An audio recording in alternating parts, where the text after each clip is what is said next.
If man is a hologram, it's time to get buzzed.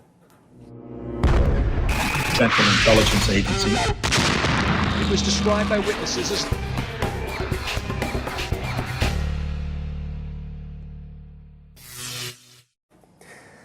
Stiv Richards is joining us today. He's the founder of what's called holographic kinetic therapy technique, and it's based and steeped in Aboriginal Australian culture and modalities. So he'll be describing to us what that means and how it applies to perhaps some of the spiritual cleansing that needs to occur going forward. Stiv, thanks so much for joining us. Thank you.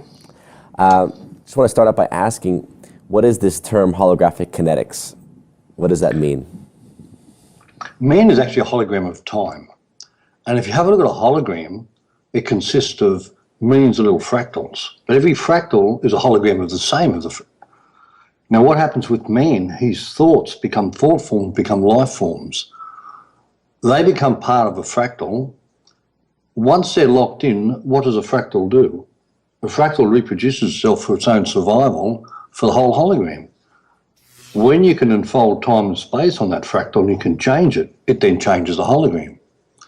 Man himself is a hologram of time. And as a hologram of time, every memory in man that's ever taken place, every experience that's ever taken place is locked in within the physical vehicle, dimensionally within different fractals. To understand that a little bit more, you've got the soul that locks in all the experiences within man in the cells, but you've got the essence that comes into man at the moment of conception. He's linked to the heart, the spark of life, and that's the spirit. Now, they're two different things. The soul itself, the moment the baby's born, it's a hologram of time with all the genetics of the hologram of the mother and the father within it, and all the ancestors through time. You know, we're dealing with issues of stolen generation, and we go back to the great-great-great-great-grandmother. Your command spirit of great-great-grandmother, the hologram of time. Come forward now. Next minute, it's reliving the trauma of the soul experiences that happened hundreds of years ago, where they've just come and taken the children. And out of the body, it's talking and saying, you know, I can't afford to love any more of my children because I don't know when to come and take the rest. So they shut down. That now passes down what science today call epigenetics, down the genetic line, and affects all the generations under that. Until we unfold time and space back to the juncture of that moment of time, the moment time loops itself back onto itself, it changes at the 7, which is right angles, and creates a new time track outside time, where what was affecting you no longer affects you. That's up on the soul level. Now let's go into the spirit. The spirit comes in at the moment of time, and is linked to the heart at the moment of conception. Now what takes place? It brings its trauma through time. Any trauma it had in past lives, no matter how far back in time, sometimes we go back hundreds of thousands of years, where people are reliving trauma that's taken place. Now you go into children's hospital today and the doctors are saying, we don't know what's wrong with half the kids in here. Well, what's wrong with half the kids is spirit brings through trauma of the past in the first 7 years and sets it up. We had a client just yesterday as an example, and the little boy's had all these lung problems. Went straight back yesterday and he's drowned in a past life. There's his stresses locked in the lungs. He's come through with lung problems because of that trauma at that moment of time. So man himself is a hologram through time. And every thought process becomes part of the fractals that's locked into the cells. And then as a fractal, they're going to reproduce themselves for their own survival. So man becomes his own creation of his own dimension by the thought processes. So and other things he invites in, of course. It seems to me that DNA would be the sort of the physical embodiment of this fractal system. That's correct. And it's quite amazing because we go back with people to find out where a lot of these traumas come from. And it's at the moment of conception and in the first month. What's happening, little spirit? Mum and dad are talking about having me aborted. How does that make you feel, little spirit? They don't want me. All their life's not wanted is locked in. They keep reproducing it because they're stuck in that moment of time, which is the thought process of the little spirit at that moment. It's where everything mum and dad are talking about. So this understanding that you have, this actually came from Aboriginal teachings. No, can you describe how you came to this system? Okay, well, I'm an Aboriginal descendant. We'll look at first off at the vehicle. which is the soul of the being. So my great-grandmother, at the age of 8, was taken away under the stolen generation and locked up, virtually sold. At 14, found in horse shackles, sold to a drover, and died at 15 years old, giving birth to my grandmother.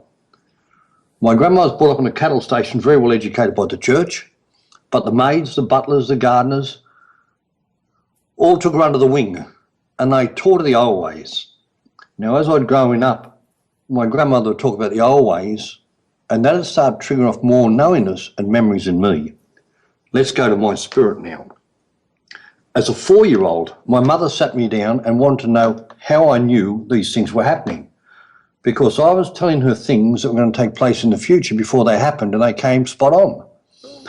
And I can still remember today thinking, well, doesn't everybody remember the past? And she said, no. And I had full memory of the past. I have worked on hundreds of kids today that have full memory of their past. I also know of cases where under psychiatrists today, they've been given electric shock treatment for remembering things they claim don't exist, which shows how ludicrous our system is today. So because I have what came in with the spirit, the knowingness of the past, and then in the genetics, I have the ancient and the old ways that's been passed down the genetic line. Now, as I grew up, by the time I was 8, I could physically make water go around my finger without touching it. By the time I was a teenager, I was doing mind magic. I could do hilarious things at parties, but I wanted to know not what I'm doing, how am I doing it? Because we're never taught any of this. It went on from there to eventually, after 40, 50 years of research, to where we are today. And it's been a slow progression of understanding all the dimensions and understanding that everything is linked to its own dimension of time. But you've got to understand where the dimension came from. Right, right. So, but it seems to me that time is obviously completely relative. It seems that we can basically change not only the future, but also the past in a moment of choice, in a moment of free choice or decision to change, to alter something that will then have repercussions across both forward and backward across time, no? Well, what takes place is you've got to understand that we're like a coil moving through time and space. And what takes place is in the past, we have what's known as deja vu, where it's all happened before. What's happening now is a reflection of the past. What's going to happen in the future is what's happened in the past is happening now, what's happening now is going to happen in the future. But if we in the present change the past, we create a new outcome for that future. Nothing has to be the way it is. Yeah, there are certain studies that are, not just studies, how do you say, there's certain quantum physical sort of theories about that perhaps our future selves are actually communicating to our past selves, which is what we consider to be our current existence, this moment of consciousness. We're actually being affected by our future selves as well. If we can lock in something and we become stuck in time with that dimension where it's repeating itself through time, right through our lifetime affecting us, until we unfold time and space in that dimension, it's a mathematical formula the way it works. And the moment we loop time 360 degrees, it completes that dimension. It changes at the 7, which is right angles, and creates a new time track, right angle to the time track you're on. You're now on a new time track, where the old time track no longer affects you, and the new time track's the time track you've just created, which from this moment on is the future. Mm. But how important are, for example, because we know in the mystery schools in the Western world, that is derived from a lot from the East actually, but the mystery schools teach about certain symbols, signs, dates, for example, astrological dates, alignments, having importance in affecting our being. That's why rituals are conducted around these things, right? How important are those outer physical manifestations in order to actualize what we're talking about in terms of changing things? Do these dates actually create variables in a sense to create, for more interaction with entities that might change your current state, or wormholes to other dimensions? I mean, how much are we being affected by these symbols and dates? Man is being affected to the degree that everything's affecting everything else. Every planetary system out there is actually having an effect on you. And the day you're born, it actually has an effect upon your time track under that star system that you're actually born under. But when it comes to other dimensions, well, what takes place is that nothing can invade the space of another without permission, because there are certain laws. You talk about the old mystery schools, yes, every symbol embodies an entity. And when they start doing rituals and calling in things from other dimensions, that's free will choice of opening doors to other dimensions. That's inviting beings in that are more than too willing to come in and take over your vehicle. There's not enough vehicles to go around. For them to experience this molecular mortal world, they need to have a vehicle. And the only way to get in is for you to open the door and to let them in. So this way, when people take drugs and the alcohol and go and do rituals, they're actually disempowering their own spirit and giving power to something outside themselves to take over and manipulate themselves. When you understand, my 40 odd years of working on, hundreds of thousands of clients in 40, 50 years we've worked on, and you find that people are back in time reliving. You see how the game's structured, and nothing seems to be what we seem to think it is. It's totally different. Now, example, a lot of these people in the ritual stuff and a lot of people in governments use occultism. Occultism is calling in the dark side to obey your very command. Yes, these things will come through, and yes, these things will, but there's a price. They want the soul, they want your vehicle.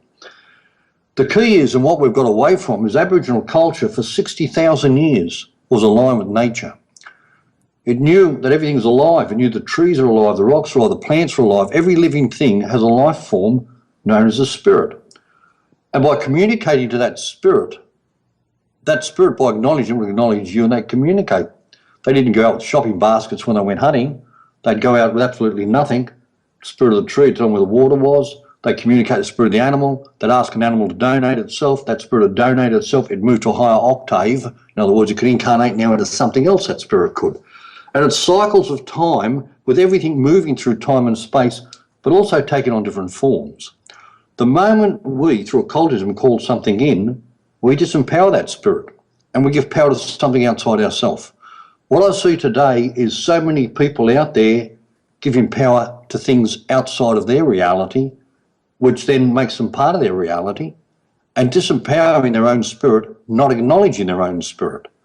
The moment man can get back to listening to his own spirit, the internal world or the external world, it can rearrange this universe and manifest the realities that we need.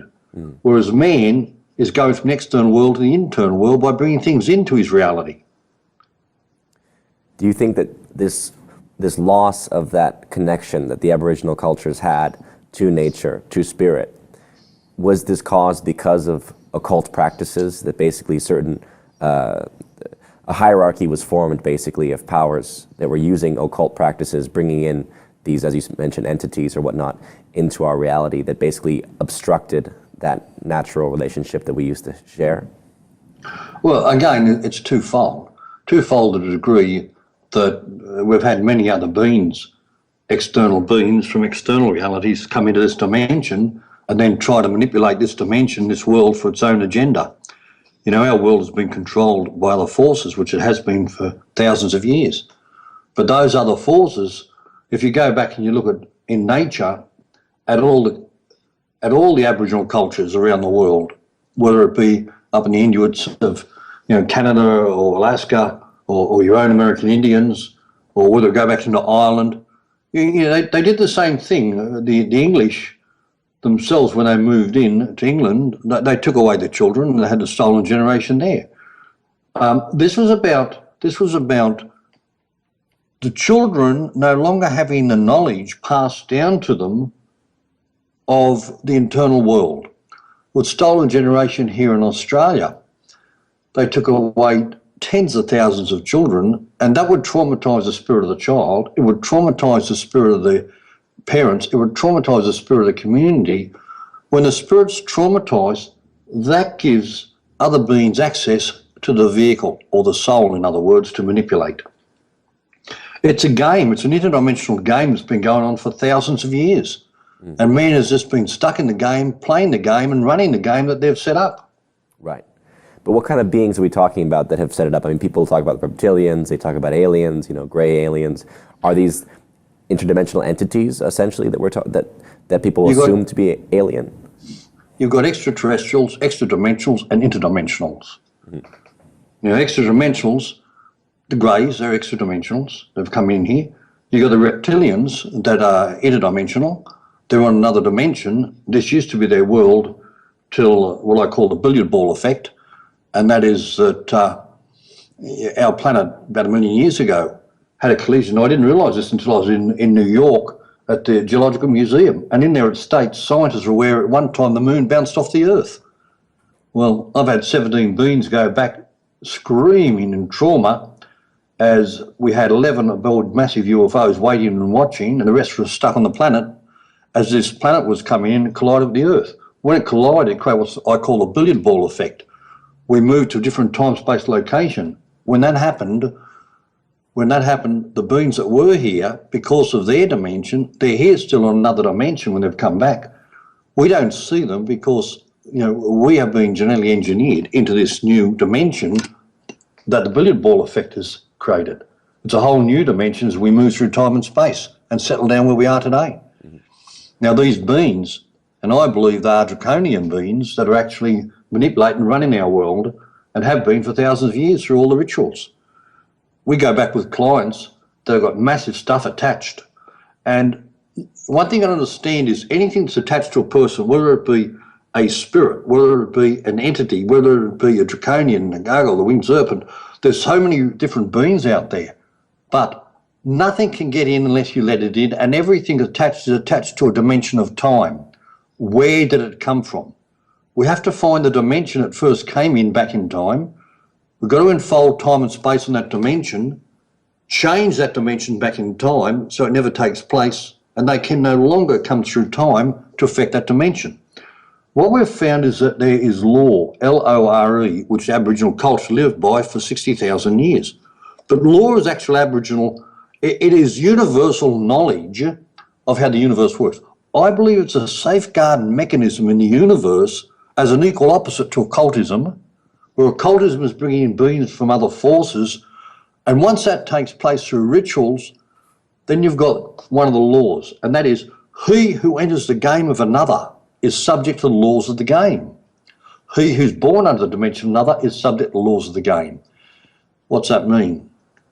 Example, I've been to high security prisons for mentally insane and some of the most violent prisoners in the prison system.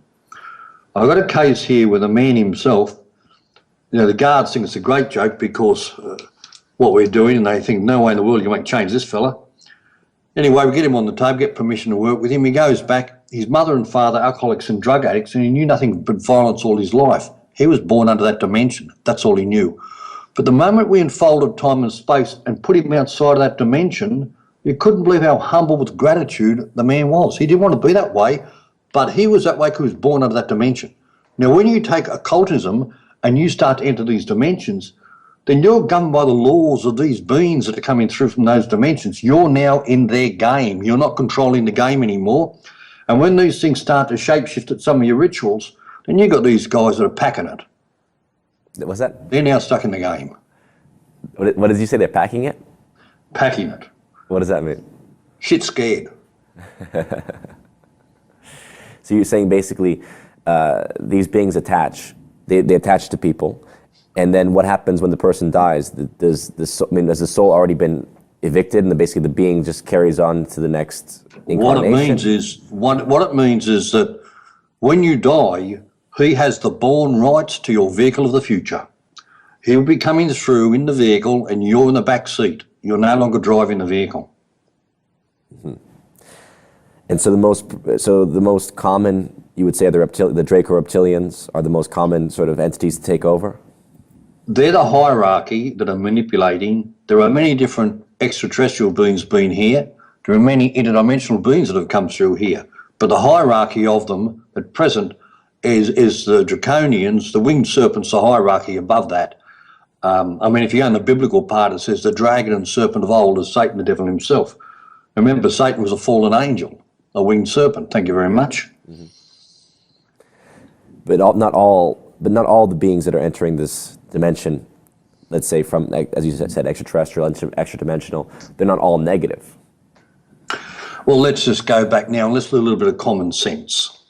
Now, if you are an intelligent being and you're aware about the universe and its laws, and you're aware that he who enters the game of another is subject to the laws of the game, would you come down and get trapped in the game of a lower species?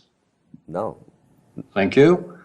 Now, the second thing is that if you're a more advanced being out there, you realise you cannot interfere with the progression of a species. Every time man has interfered in any form or any way, the progression of a species is virtually wiped out the species. Everything must progress at its own pace within its own dimension of time. Right. So you're saying the higher beings would never interfere. They would simply...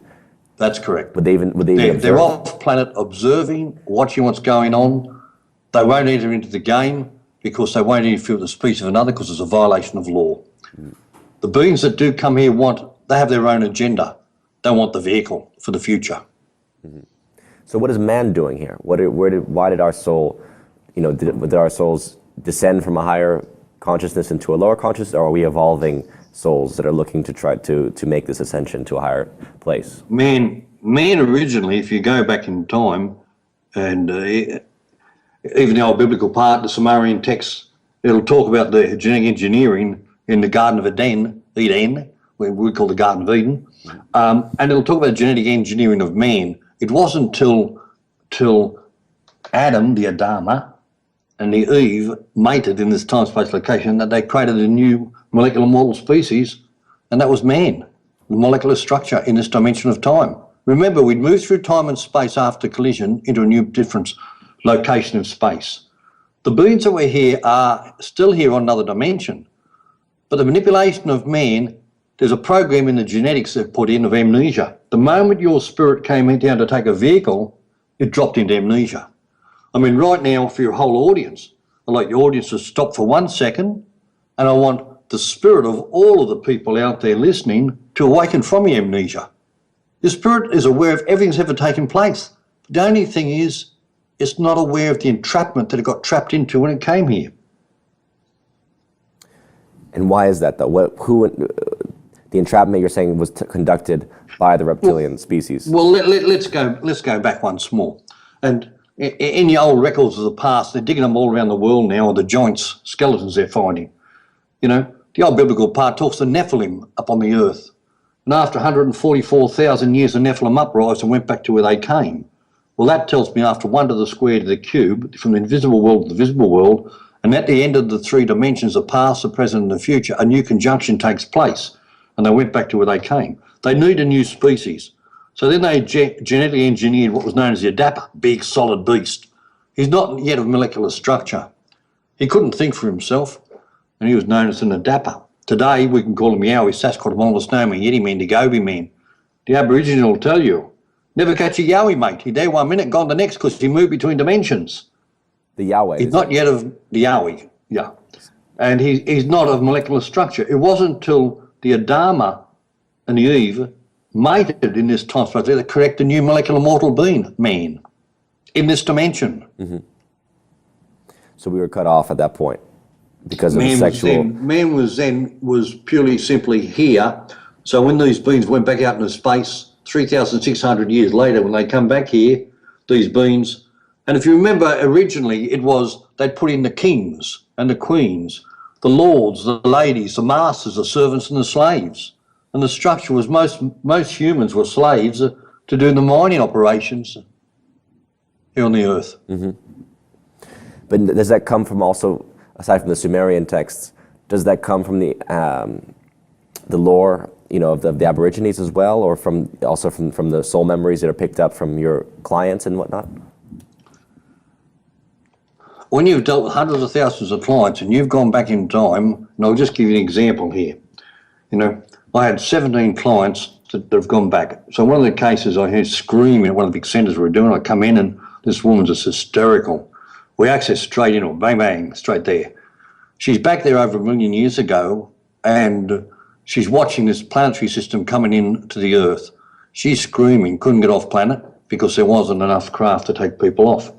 The collision took place and we got knocked into a new orbit. Out of the 17 people I've worked on around the world, none knew each other, but they all described something very similar. I'd say, look down at your hands and feet and tell me what you see. Oh my God, webbed fingers, webbed toes of reptilian appearance.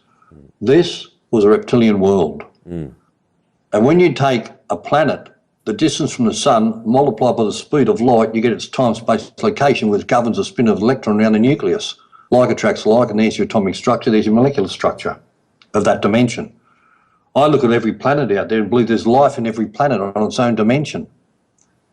We only look through a molecular dimension, visible light.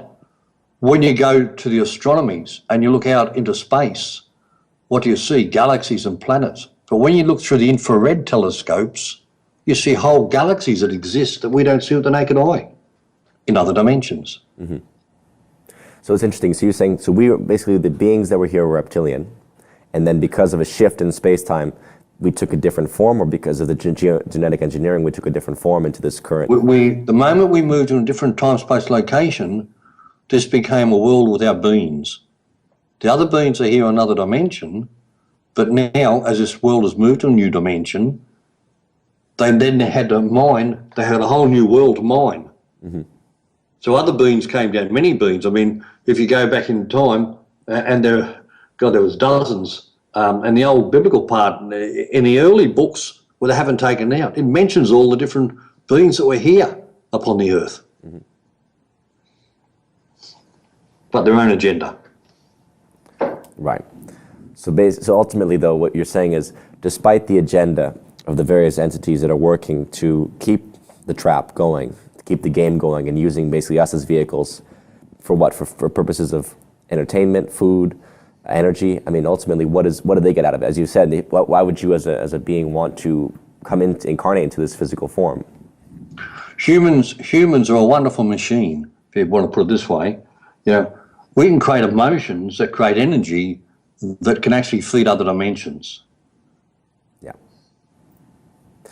And one of the things is the energy source they're after. So what is their game plan with us, basically? What is their end game?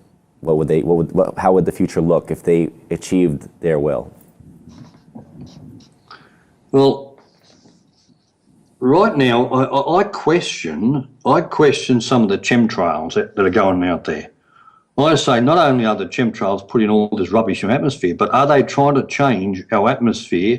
Are they trying to change our species for the future so they have an easier species, they have an easier vehicle to move into that they can survive in? You see, this is the time of the harvest. And at this time of the harvest, we're coming to what's known as a conjunction at the end of the cycle, where the new cycle starts. And if they can get you to submit to them in any form or any way, then they have the vehicle of the future. In other words, you're in the back seat and they have the born rights to the vehicle. If they can change the atmospheric energy here for the species, because they may need something more in our atmosphere for their survival to take over these vehicles. Mm-hmm. You see, right now you've got a visible world and an invisible world. The two are merging. As they merge, you have beings from the invisible world coming through and mass into this world. This is why mental health's going to get worse than ever over the next few years, next 8 years, as we reach the peak of the conjunction. It's already starting. You've got new beings coming through. Your military have been doing exercises on the pandemic of the future. And a lot of these new beings that are coming through ice, which again is becoming part of the pandemic. And they're half animal, half human, these beings that are coming through. We bring these things up on the table. We bring them through. And we have sometimes these things hissing and spitting and shape-shifting on the table. Nothing surprises me anymore in some of the things we've seen. But you're saying they're coming through a person, or they're coming through on their own as separate beings? When they're in a human body and we bring these things through, sometimes they'll physically start to morph on the table and shape-shift on the table. Mm. If they don't want to leave, there'll be a battle and a half take place. Once we move them out, you'll see features of the being change on the table, because the being that was in there is no longer manipulating the human species. So the features of the species will change. So what is the essential technique that you use you talked about the unfolding of time and being able to retrieve. It's almost like a soul retrieval. How does that process work? No. Get that word soul retrieval out of here. It's got nothing to do with that. We're not using the soul. As an Aboriginal descendant, we spend millions of dollars in royal commissions, deaths in custody reports, the rights of Indigenous Australians, the rights of mental health in Australia. And out of all the millions of dollars, what came out of that with every single inquiry, the elders state, we need to heal the spirit. The spirit has been traumatised through time. It needs to be healed. When you heal the spirit and it awakens from its amnesia, it can enfold time and space and it can change the soul. The soul can't change the spirit. So what we need to do is we need to find out what people are stuck in to enfold time and space. There's a whole range of things. Your thoughts become thought forms. Your thought form become life forms. The life forms have a right to survive, so they're, as a fractal, going to reproduce themselves like fractals do for the hologram, and you're stuck in time. There's all your prisoners in the prison system repeating the same things over and over and not knowing why. Until we enfold time and space in that dimension and put them outside time, and what was is no more. Then you got spirits. You get animal spirits. If you ever killed an animal or a human without permission, then you violated law and you destroyed his vehicle. He has a right to your vehicle. He can jump in. Now, we get people out there barking like a dog and plucking like a chicken, Tourette's. We're going after the animal spirits, bring it up and take it out, no more Tourette's. You get soldiers of war. I've had soldiers of war on my table, and after the Vietnam War, 40 years later, I got spirits of Viet Cong speaking Vietnamese out of the body. I unfold time and space to what took place. I changed the dimension, changed the future dimension, released the spirit, no more mental trauma. I worked on one when I was in America recently, and he fired a mortar into a village in Iraq, and he was on trauma leave. He had 3 spirits in him. We brought the spirits up, enfolded time and space, changed the future for them, released them, and all of a sudden his mental trauma's no longer there. I worked on soldiers from Somalia, soldiers from Afghanistan. You've got to understand, you've got 200,000 soldiers suffering mental trauma. You got to understand what's going on there. So is this technique, the technique you used to heal these people, is it a technique that's replicable by others? Or is I it have something trained 750 students from 31 countries around the world. So obviously but the technique is not predicated in, is it predicated in words or intonations? I teach my students how to access the spirit. I teach my students the maths and geometry that is involved in what we're doing.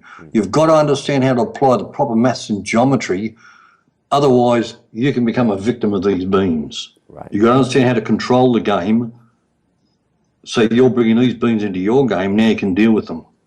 Wow. And it's a dangerous process if, you get a lot of idiots out there, excuse the expression, where people will take things and they think they can run with it. You've got no idea of what they're dealing with. When you start to deal with these areas and you start to play around with things you don't know what you're doing with, you can be taken over very easily. Mm-hmm.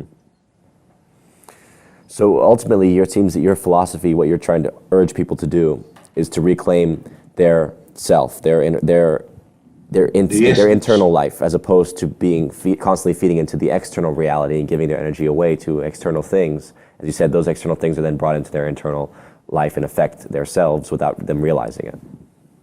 That's correct. It is about the internal world to the external world, which is manifesting internal to externally. It is not external to internal. Remember, there's an equal opposite in all things. Mm-hmm. So really, that's the only way to solve this infestation that we're currently facing, this enslavement, this entrapment by these external beings. It's a process. That's correct. It is to be aware. Is to be aware. Once you're aware of your spirit, for a start, and be aware that nothing can get into your field unless let it in. So how do we let it in? We let it in through rituals. We let it in through prayer. We let it in through drugs, through alcohol. We, through our free will, open doorways to other dimensions when we take these altered state drugs. Mm. Once we enter their dimension, they have a right now to our dimension. And once they get in, they don't want to leave. Right. But it's also a question of where your focus is and your consciousness is, right? I mean, if we're talking about the mass nature of what occult worship used to occur in Dionysian festivals, for example, is now taking place on a nightly basis in clubs or in rock concerts, right, or places like this, where is there a certain potential danger in these kind of situations for the self, for the spirit? When you go to these places, if you go in, you participate into it. First off, you're entering the game of another. What's the rules of the game you're entering? 2, are you drinking in that game where your defences have been lowered? 3, are you listening to music that is programmed, and the music itself is about opening doors to other dimensions, letting things in, which now you're in that game, you're virtually participating in that new game and letting things in. Free will choice. You can go anywhere as an observer to the game. Observe the game for what it is, a game, but not participate in the game. Right. Just observe the game. So you said it's the time of the harvest, but what does that mean exactly? Does that mean that there's going to be a separation of those who awake and reclaim their spirit as opposed to those who remain enslaved? Or how are we going to see this actually manifest? Right now, you've got to look at the 3 dimensions. Deja vu, it's all happened before. We're in the now, and we're now reaching the peak of the new dimension, the future. I believe there's 8 years to go. It's already started. 14th of August 2013 it started. It'll go to August 2023 will be the conjunction date. We have 8 years. Now the aim is, and this is why if you stop and have a look, suicides are going through the roof. Why? Because if these beings, by you opening doors and they come in, if they can get you to terminate yourself, then they have the soul for the future. They have the vehicle. They have the born rights to your vehicle in the future. This is why it's known as the harvest. Harvest many souls they can back into the game for the next cycle of time, which will be, thousands of years again, where nothing moves on. At the conjunction period, there's right now 2 worlds. There's a visible world and there's an invisible world merging. In the old biblical part, you go and look at the records there and it says, and end times, you can be standing beside a friend with a twinkle of an eye, they're gone and you're left standing. I believe the merging of 2 dimensions. The dimension you're in is either going to be Groundhog Day, where it starts all over again, or you evolve in the next dimension by that awareness that you've evolved up to. Remember, you got the low level of everything. Man first as a spirit came through the firmament, the gases, the liquid, the rocks, the plankton, the plant life, insect life, animal life, and the human life. And in the humans, he goes through the octaves. You got the low level of human that wouldn't hesitate to mutilate, and then you work up to man as he's moving through the octaves up into a higher level of consciousness where he realises that, what life is really about, and he's ready to move into the next dimension. You can't take something from a low level and move them up the ladder into the next dimension. It doesn't exist. You can't do that. It's like putting a ladder against the wall. When you get to the top of the ladder, you're going to see the big picture. But meanwhile, at the bottom of the ladder, you've got to go 1 step at a time up that ladder. You take 2 steps and I find you have a mental breakdown. And this is the same. You can't take something from a low level into the next level. They're not ready for it. Everything must be a progression of evolvement of the species as it moves into the next dimension. But if we're talking about going to another dimension, by 2023, you're saying, it'll be more of an instant, will it be the same world, or will the world look entirely different? I believe right now what's happening in the visible is happening in the invisible. I believe there are 2 exact worlds taking place. And in a twinkle of an eye, one of the things we are finding right now, it's really interesting, one of the things we're finding right now are what I call time loops in the physical world of reality. And to understand that, I've got a woman who comes to me and she says, I think I've been abducted. I said, why is that? She said, I was driving through a set of lights. I looked up and there's a great big semi-trailer bearing down on me. That's all I remember. I got home at 3:15 in the morning. My husband's pacing back and forwards. He was ropeable. I was due home at 11 o'clock and there was 4 hours of missing time. Okay, so on the table. I go to access and the spirit took us straight back into deja vu, where it's all happened before. Got through a set of lights, meh, bang, the semi hit her and it took 4 hours for her to die. This time it repeated itself. She got to a set of light, instant recall and just let go. The moment she let go, time looped itself and put her outside 4 hours. She got home 4 hours later. I looked at that because I should be dead at least 4 times. And one of the times on a motorcycle broadsiding down the road, about to go under a Volkswagen. And I remember saying to myself, oh well, here come a couple of broken legs. And the moment I accepted it, something went zap and put me in front of the car. Impossible to do. I've since spoken to other people that said I should be dead. I said, what happened? And I'm finding time loops.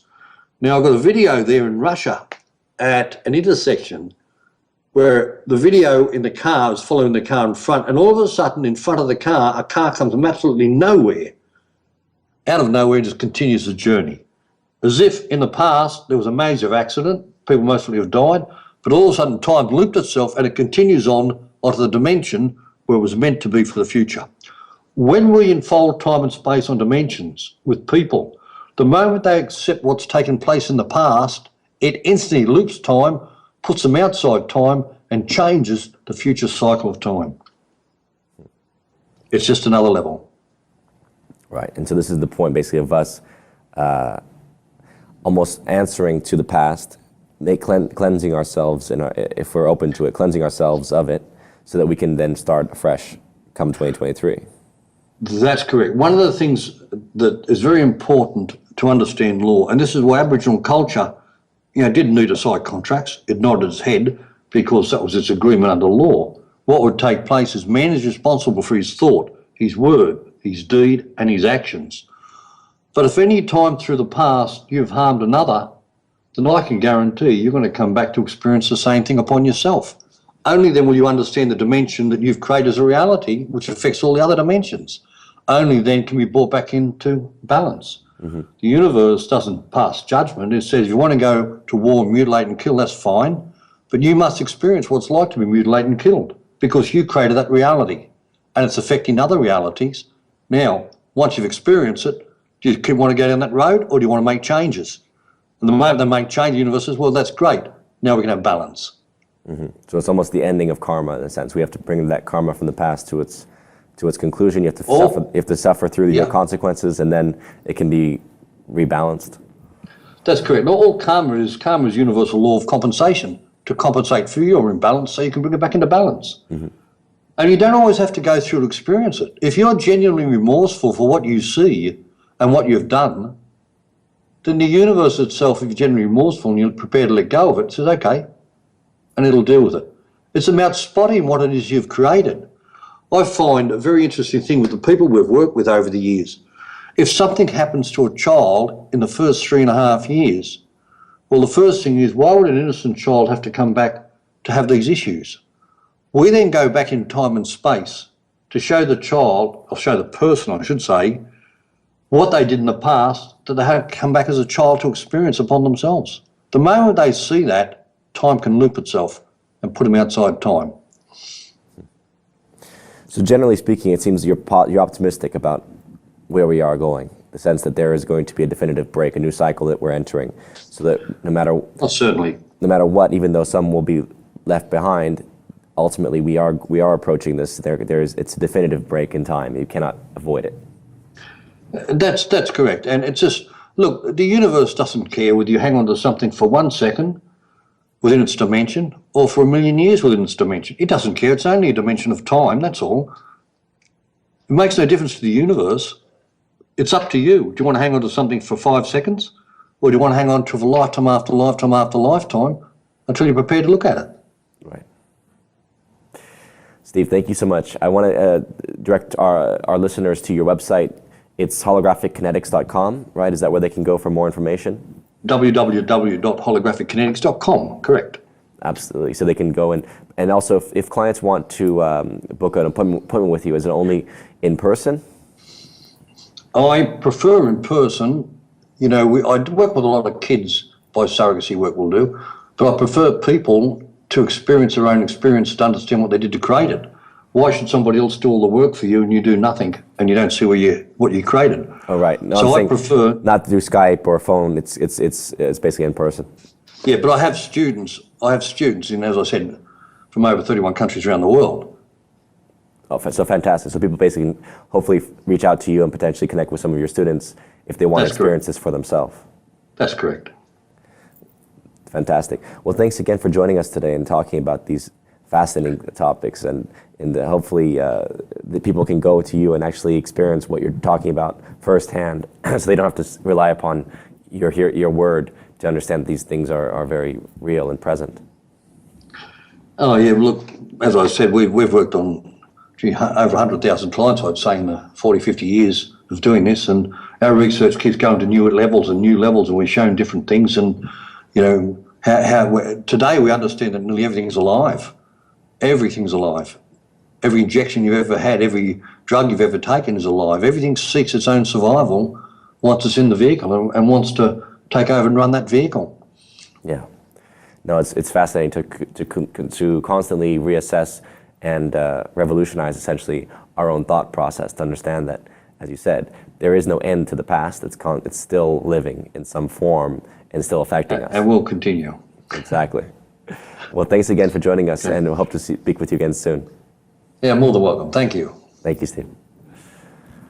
Well, there you have it, folks. A fascinating insight into perhaps a little bit of this reality that we're living in, so that you can understand what we've been emphasizing on this show for so long, which is to say the sovereignty of your own being. Assert the sovereignty over yourself, otherwise others will do it for you. This is Sean Stone signing off.